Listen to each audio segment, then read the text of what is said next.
The euro currency hovers right around 118.5 today.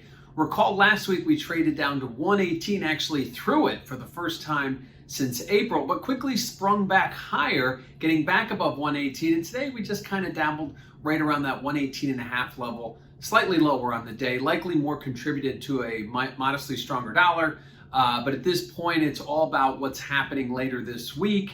And the outcomes that will happen. And that really the big news is going to be Fed Chair Powell's semi-annual testimony to Congress. Now, the Fed chair has not been a noted hawk, but the market is looking for clarity on when the Fed might start talking about tapering, or actually putting something on the calendar. And that obviously has massive ripple effects across the FX board, and the euro really no stranger to that. It's been in decline really for quite some time, but that's really more about what's going on in the US and how the dollar will react. Likewise, they're still struggling with uncertainty and clarity about their own economy, about reopening and getting everything back to the way it was. And until we have clarity there, until there's confirmation, I think you're going to continue to see the euro currency struggle as it has, but again, off those lows that we put in last week.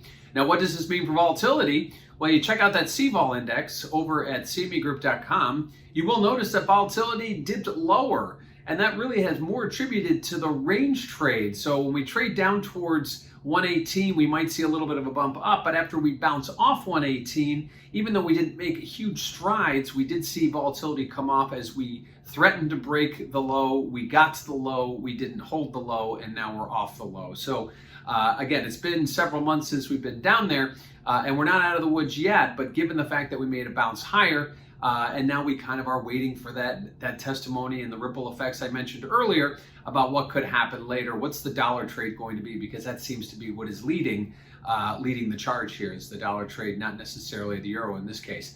Lastly, let's look at positioning. Well, you look at those speculators, what have they been doing? Well, as the euro goes down, they've been getting out of their longs that continued last week. It'll be interesting to see when we get the data prints after we see what happened on the bounce. Was that really a calling for speculators to get back into their longs or possibly cover their shorts at this point? That is a key 118 level, is a key level in line in the sand. So be interesting to see if the numbers show that maybe they were getting back in. Again, it's right ahead as Fed Chair's Powell's testimony. Not something you really want to play with. You want to kind of wait for the dust to settle, see what the Fed is going to do, and that will pretty much dictate where we see most of FX trade in the short term. So that will be an interesting report as we don't get those that report specifically until Friday. So the euro, after putting in a lowest since April, towards the end of last week, we got a little bit of a bounce, but ahead of the Fed chair's testimony and a stronger dollar, it'll be interesting to see how the euro reacts.